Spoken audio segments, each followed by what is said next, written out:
नमस्कार, आप देख रहे हैं सिटी तहलका। मैं हूं जितेंद्र अहलावत और हर रोज़ की तरह आज फिर आपको आंकड़े बता दें कि कोरोना का क्या चल रहा है पानीपत में। इसको लेकर आपके साथ समक्ष लाइव और ज़्यादा से ज़्यादा संख्या में तमाम साथी जुड़े, आपको तमाम जानकारी हम आप तक पहुंचाएं, ऐसा हमारा प्रयास है। कोरोना के संबंधित तमाम क्या कुछ चल रहा है शहर में, उसके बारे में हम आपको बता रहे हैं कि जिस तरह से लगातार आंकड़े बढ़ रहे हैं और आज बीजेपी द्वारा आज जिला अध्यक्ष जो है आज पत्रकार वार्ता कर रही थी, तो उन्होंने इस बारे में कई बातें कही कि अब बड़े फैसले लिए जा रहे हैं और उस बात को लेकर के तमाम प्रयास हम कर रहे हैं और ऐसी कोई दिक्कत भी नहीं है। लेकिन बावजूद उसके इस तरह के आंकड़े दिन प्रतिदिन चौंकाने वाले और व्यवस्थाएं आपको रोज़ाना हम सिटी तहलका के माध्यम से दिखा रहे हैं, जहां प्रवासियों में डर है कि लॉकडाउन न लगा दिया जाए और पिछली बार की तरह ऐसी स्थिति सामने उत्पन्न हो। तो ये कहीं ना कहीं बेहद ही चौंकाने वाले मामले सामने आ रहे हैं। वहीं मौत के आंकड़े डरावने हैं, बहुत ही सोचकर भी हैरानी होती है कि आए दिन उन परिवारों को सोचिए जिसके परिवार से जिन्होंने कोरोना से जान गंवा दी, उनके परिवार पर क्या बीत रही होगी। और लेकिन जो आज पत्रकार वार्ता की गई उसमें कहीं ना कहीं इस तरह से जताया जा रहा है कि सरकार जो है भरसक प्रयास कर रही है, लेकिन नेशनल मीडिया की यदि बात की जाए, नेशनल न्यूज़ चैनल की यदि बात की जाए, तो वहाँ पर ये प्रचार किया जा रहा है कि उनको जानकारी थी कि दूसरी वेव आनी है, बहुत खतरनाक हो सकती है, इसकी जानकारी नहीं थी। लेकिन उसको दुरुस्त करने को लेकर सरकार, राज्य सरकार हो या फिर केंद्र सरकार हो, क्या इंतजामात किए गए उसको लेकर बड़े सवाल हैं। क्योंकि आज जहाँ ऑक्सीजन की भरपूर कमी देखने को मिल रही है, तो वहीं दूसरी तरफ टेस्टिंग को लेकर बेहद ही बड़े चिंता की बात यह है कि जो है टेस्टिंग बड़े लेवल पर नहीं हो रही है। लोग वापस लौट जाते हैं और वो भी ध्यान नहीं रखते हैं। बिल्कुल, जो लोग टेस्ट करने के बाद 2-2, 3-3 दिन रिपोर्ट नहीं आती, वो खुद को आइसोलेट नहीं कर पाते हैं, जिसकी वजह से भी कोरोना फैल रहा है। वहीं समाज की यदि बात की जाए, बाज़ार की यदि बात की जाए, सड़कों पर आम तौर पर यह देखा जा सकता है कि लोग लापरवाही बरतते हैं, लेकिन सिस्टम कहाँ पर खड़ा है, ये बेहद ही बड़ा सवाल है। और उसी का नतीजा है, तमाम साथियों को बता दें कि आज 5 मौत जो है कोरोना से हुई हैं, वहीं 450 से ज़्यादा मामले सामने आए हैं। और 450 के साथ साथ यदि 7 दिन की यदि बात की जाए तो आज आंकड़े 2400 के करीब, माफ़ी चाहूँगा, 2200 से ज़्यादा मामले आ चुके हैं। और एक्टिव केस की यदि बात की जाए तो एक्टिव केस 2750 के करीब एक्टिव केस पानीपत में हो चुके हैं। ये बेहद ही चिंताजनक है कि आए दिन आंकड़े बढ़ रहे हैं। हालांकि टेस्टिंग उतने स्तर पर नहीं हो पा रही है। यदि टेस्टिंग बढ़ेगी तो पॉजिटिव के मामले भी बढ़ सकते हैं, जब लगभग 1000-1100 के करीब जो है रोज़ाना टेस्टिंग हो रही है। और इसके साथ साथ ये भी है कि हरियाणा सरकार ने फैसला लिया है कि हिसार और पानीपत में 500 बेड का कोविड हॉस्पिटल जो है बनाया जाएगा। उसको लेकर के बेड बढ़ाए जा रहे हैं, लेकिन टेस्टिंग जो कि हम बार बार कह रहे हैं कि 40 पर काम कैसे होगा, टेस्टिंग कब बढ़ेगी, ट्रेसिंग कब होगी, ट्रीटमेंट कैसे होगा, ट्रैकिंग कैसे होगी। क्योंकि 110 ऐसे मामले हैं जो ट्रेस नहीं हो पा रहे हैं, जो पॉजिटिव आने के बाद अभी तक नहीं मिल पाए हैं। ये बेहद ही चौंकाने वाला विषय सामने आ रहा है।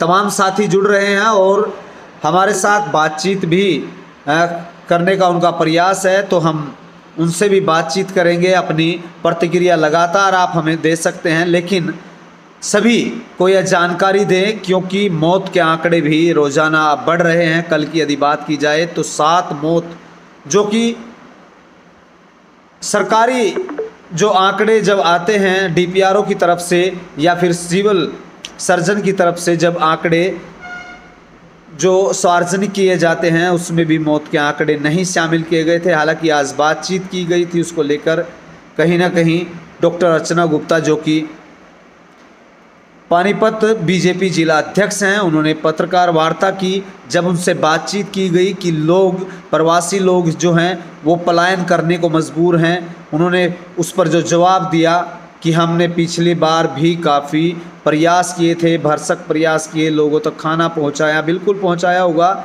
लेकिन वो लोग यहाँ से जब गुजर रहे थे, बड़ी छोटे छोटे बच्चों को साथ में लेकर के, उनकी कोई मदद करने वाला नहीं था। ऐसी स्थिति दोबारा उत्पन्न न हो, उसको लेकर क्या जिला प्रशासन, क्या सरकार, क्या सिस्टम, क्या व्यवस्था अब दुरुस्त हो पाएंगी, ये बड़ा सवाल है। जहां अब आए दिन काला बाजारी की बातें सामने आ रही है। सबसे पहले हमने आपको बताया था कि कोविड जो वार्ड बनाया गया है वहाँ पर 2400 रुपये उनसे चार्ज किए जा रहे थे।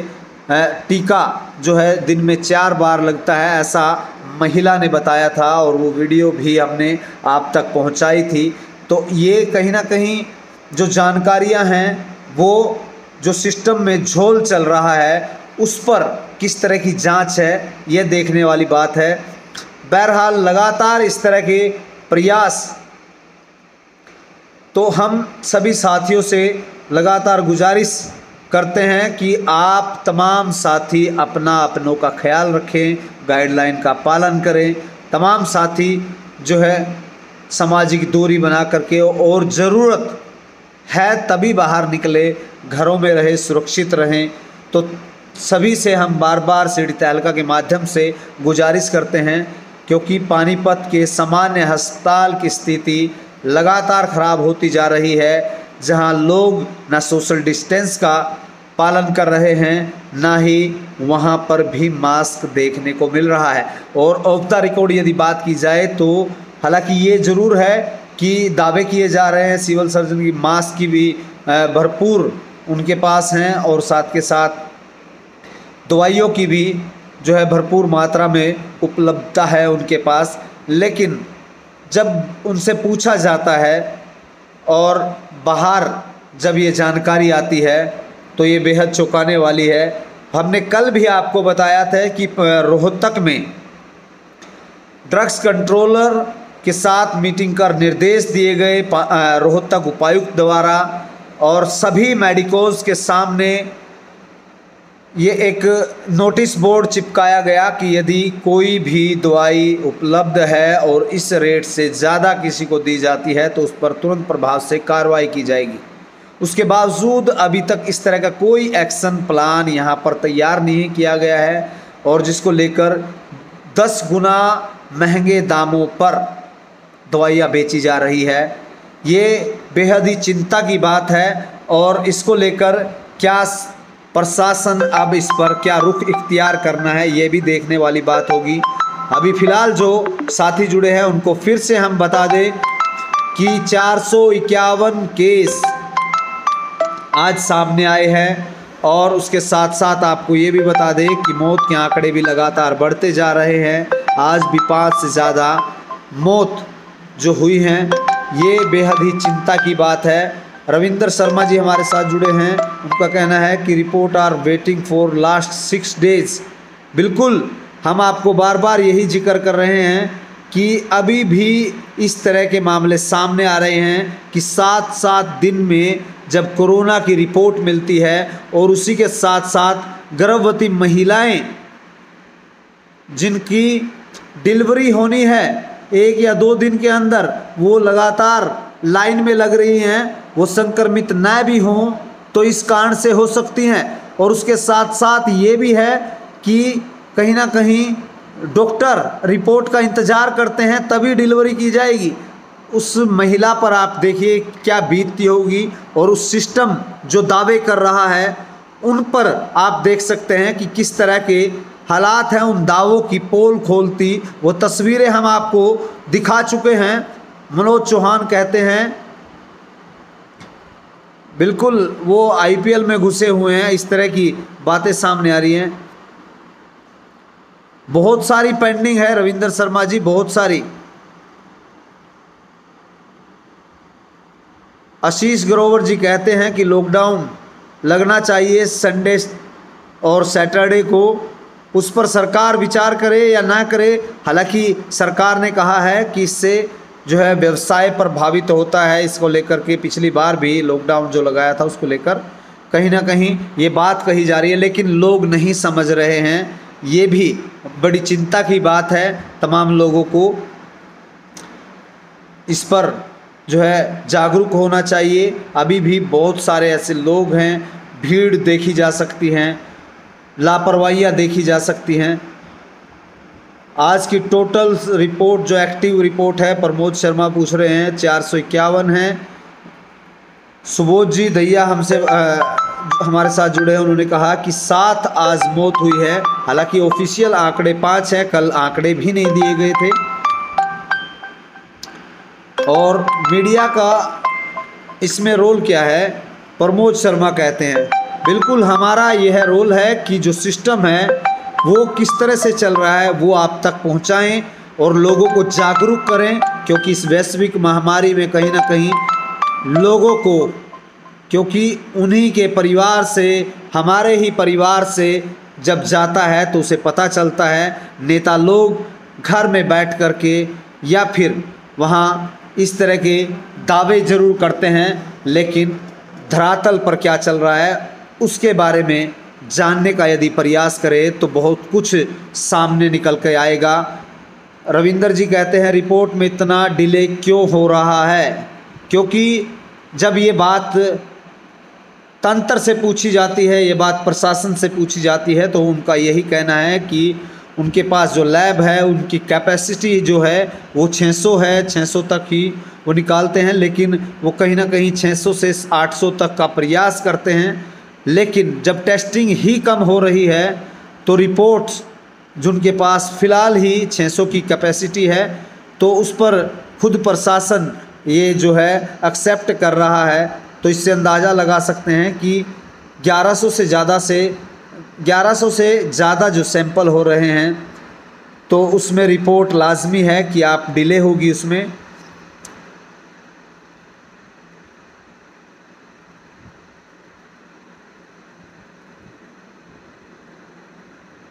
अमरजीत लठवाल जी कहते हैं क्या आपने वो मुद्दा उठाया कल डीसी साहब के सामने? बिल्कुल, हम आपको अभी आप हमारे साथ जुड़े उससे पहले भी हमने वो बात रखी है और आज नहीं मुलाकात हो पाई। इस पर बिल्कुल हमारा प्रयास रहेगा और इस बात को लेकर के अच्छा सुझाव आपने दिया था अमरजीत जी, और हम इस बात को पहले भी इस लाइव में भी कह चुके हैं।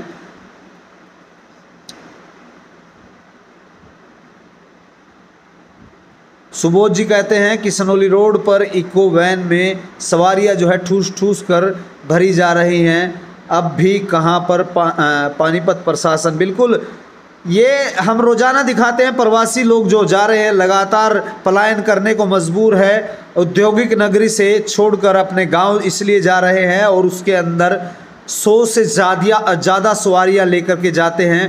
प्रशासन की नाक के नीचे यह खेल चल रहा है। आज भी इस बारे में जो है आज जो संगठन दावे कर रहा था उसके बात रखी, उन्होंने साफ तौर पर ये कहा कि उनके संज्ञान में नहीं है। बिल्कुल उनके संज्ञान में था और उनके पास ये रोज़ाना ऐसे मैसेज भी आते हैं, लेकिन सिर्फ अपने से टाल देने वाली बातें सामने आ रही हैं।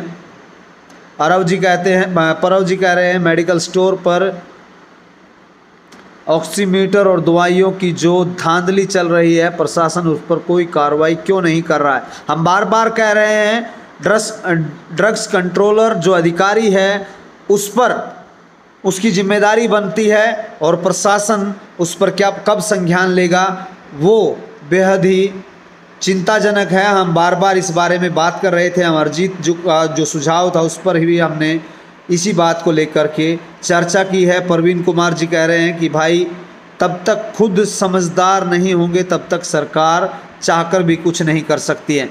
बिल्कुल, लेकिन हमारी व्यवस्था जो है वो भी दुरुस्त होनी चाहिए प्रवीण कुमार जी। लोग बिल्कुल लापरवाह हैं, लेकिन हम तो सजग हो, हमारा सिस्टम तो सजग हो। हमारा सिस्टम जब ये कहता नज़र आ रहा है टीवियों पर कि हमें पता है कि बार बार अगला जो वेव है वो ज़रूर आएगी और इतनी ख़तरनाक आएगी ये हमें पता नहीं है, लेकिन उसको लेकर कहाँ कंटेनमेंट जोन है। जब देश के प्रधानमंत्री ये कह रहे थे कि लॉकडाउन है, जनता कर्फ्यू है 1 दिन का, तो लोगों ने पूरा सहयोग दिया। लोगों को अब भी आह्वान करना चाहिए, और लेकिन व्यवस्थाएं धरातल पर क्या हैं ये सवाल ज़रूर बने हुए हैं। लोकेश कुमार, जिंदगी रहेगी तो रोज़गार भी चलेगा। बिल्कुल उनका लॉकडाउन की तरफ इशारा है लोकेश कुमार जी का। मुकेश शर्मा जी कहते हैं जब रिपोर्ट इतनी लेट आ रही है इसका मतलब यह भी एक हफ्ता पुराना डाटा होगा। हाँ, बिल्कुल लाजमी होगा। और आज आंकड़ों की जो बात कर रहे थे उस पर भी सवाल खड़े किए गए थे, लेकिन इसमें कब इसको दुरुस्त किया जाएगा? दुरुस्त करते हैं, अच्छी चीज़ें हैं वो भी हम आपको दिखाते हैं। लगातार जो हैं डॉक्टर्स जो है अपना काम कर रहे हैं, जो टेस्टिंग कर रहे हैं वो भी लगातार लगे हुए हैं। पिछली बार भी हमने कोरोना वॉरियर्स को दिखाया और अभी भी हम दिखाएंगे जो काम करते हैं, जिन्होंने 15-15 दिन लगातार काम किया, उनकी भी हमने कहानियाँ जो है दिखाई है। पॉजिटिविटी कुछ सामने हो तो उस पर भी, लेकिन सिस्टम गलत हो रहा हो, व्यवस्थाएं गलत हो रही हों तो उस पर भी हमारा बिल्कुल दायित्व बनता है और उसका हम निर्वहन करने का प्रयास करते हैं। मुकेश शर्मा जी कहते हैं आपने आज के डाटा बताए और आज का यहाँ पर 1 हफ्ता पुराना रिपोर्ट इतनी लेट आ रही है, इसका मतलब यह पुराना डाटा होगा। राहुल वर्मा जी, कोविड की रिपोर्ट 6 आवर्स तक आनी चाहिए। बिल्कुल आनी चाहिए। नवीन बंसल जी, गवर्नमेंट के हर डिपार्टमेंट में बहुत रश है, कोई नहीं देखता। बिल्कुल ऐसा भी है, लेकिन काम है और व्यवस्था पर ये भी सवाल खड़े होते हैं किस तरह से काम किया जाना चाहिए। नितिन शर्मा, आज कितने केस हैं? 451 केस सामने आए हैं। रविंदर शर्मा कहते हैं पानीपत में हॉस्पिटल में ऑक्सीजन बेड का क्या स्टेटस है? बढ़ाने का प्रयास है। NFL रिफाइनरी से जो है अब सरकार ऑक्सीजन ले रही है और अब 500 बेड के साथ साथ वेंटिलेटर और ऑक्सीजन के जो बेड हैं उनको बढ़ाने का प्रयास कर रहे हैं, इस बात का दावा किया जा रहा है। हालांकि कुछ ऑक्सीजन बेड अभी भी खाली हैं। राहुल वर्मा कहते हैं जो आदमी आज कोरोना पॉजिटिव है और उसकी रिपोर्ट 6 दिन बाद आएगी तब तक वो मर ही जाएगा, इलाज तो ले ही नहीं पाएगा। बार बार यही तो बात कह रहे हैं कि इस तरह की जो लापरवाहियां हैं उसको दुरुस्त करें। लोगों की भी जो कहीं ना कहीं लापरवाही है उसकी बात भी हम कर रहे हैं, सिस्टम की भी बात होनी चाहिए। व्यवस्थाएं कहाँ हैं उसको लेकर भी हमने आज खबर दिखाई, बातचीत की। सैनिटाइज क्यों नहीं हो रहा है? शालिनी प्रदीप गर्ग जी हमारे से कह रही हैं। बिल्कुल आपको बता दें कि जहां लगातार कंटेनमेंट जोन की हम बार बार कह रहे हैं कि पिछले वर्ष की यदि भांति बात की जाए तो जब 1, 2, 3 केस आ जाते थे वहाँ की गलियों को ब्लॉक कर दिया जाता था, सैनिटाइज किया जाता था। आज 10 गुना 20 गुना इस तरह से केस सामने आ रहे हैं। लगभग 7 दिन की यदि बात की जाए तो 2200 से ज़्यादा केस सामने आ चुके हैं, लेकिन कोई कंटेनमेंट जोन नहीं है। केस बढ़ रहे हैं तो अब लोकेशंस कहाँ कहाँ पर आ रहे हैं उसको भी कहीं ना कहीं नहीं बताया गया है। नितिन शर्मा कह रहे हैं you are doing great job. हमारा प्रयास है कि आपको तमाम जानकारी दी जाए, तमाम जो जानकारियां हैं आज शहर के अंदर क्या रहा उनके बारे में बताया जाए, व्यवस्था के बारे में बताया जाए। तो तमाम साथी हमारे साथ जुड़े, आपको फिर से जो दर्शक अभी जुड़े हैं उनको फिर से बता दें कि कहीं ना कहीं जहां आम जन लगातार उन्हें जागरूक होने की ज़रूरत है, क्योंकि आपकी एक छोटी सी लापरवाही आपके परिवार, आपके आस पड़ोस, दोस्त मित्र को कोरोना से संक्रमित कर सकती है। इसलिए अपने लिए नहीं सही तो सामने वाले या अपनों के लिए ज़रूर गाइडलाइन को फॉलो करें और अपने आप को, अपनों को बचाएं, क्योंकि यह वेव जो है रोज़ाना अब आंकड़े बढ़ रहे हैं, टेस्टिंग कम हो रही है, बावजूद इस तरह के आंकड़े सामने आ रहे हैं, इससे आप अंदाज़ा लगा सकते हैं। तो तमाम साथी हमारे साथ जुड़े, तमाम साथियों का बहुत बहुत धन्यवाद। जाते जाते अमृत त्यागी जी कह रहे हैं कि बहुत बढ़िया, लगे रहें आप। बिल्कुल हमारा प्रयास है, you are doing great job. Ravinder ji कहते हैं आप लोगों का बहुत बहुत धन्यवाद, आपका आशीर्वाद और आपका प्यार स्नेह ऐसे मिलता रहा, हमारा भी जो है काम करने का और जज्बा बढ़ता है और तमाम ऐसी जानकारी आप तक पहुंचाने का प्रयास करते हैं। तमाम ऐसे आंकड़े जुटाने का हमारा प्रयास रहता है ताकि आप सुरक्षित रहे, आप तक घर तक जानकारी पहुँचे, आपके मोबाइल तक जानकारी पहुँचे, आपके टीवी तक जानकारी पहुँचे, ऐसा हमारा प्रयास है। आप सुरक्षित रहें, आप अपने और अपनों का ख्याल रखें। तमाम जानकारियों के लिए जुड़े रहें सिटी तहलका के साथ। यूट्यूब पर देख पाते हैं तो आप चैनल को सब्सक्राइब और बेल आइकन ज़रूर दबाएं ताकि तमाम अपडेट्स आप तक पहुंचती रहें। यदि आप फेसबुक पर देख पा रहे हैं तो चैनल को लाइक, फॉलो और ख़बर को शेयर करना न भूलें। आप सभी को बहुत बहुत धन्यवाद, शुक्रिया, आदाब, सत श्री अकाल, नमस्कार, शुभ रात्रि। सभी साथियों का बहुत बहुत धन्यवाद।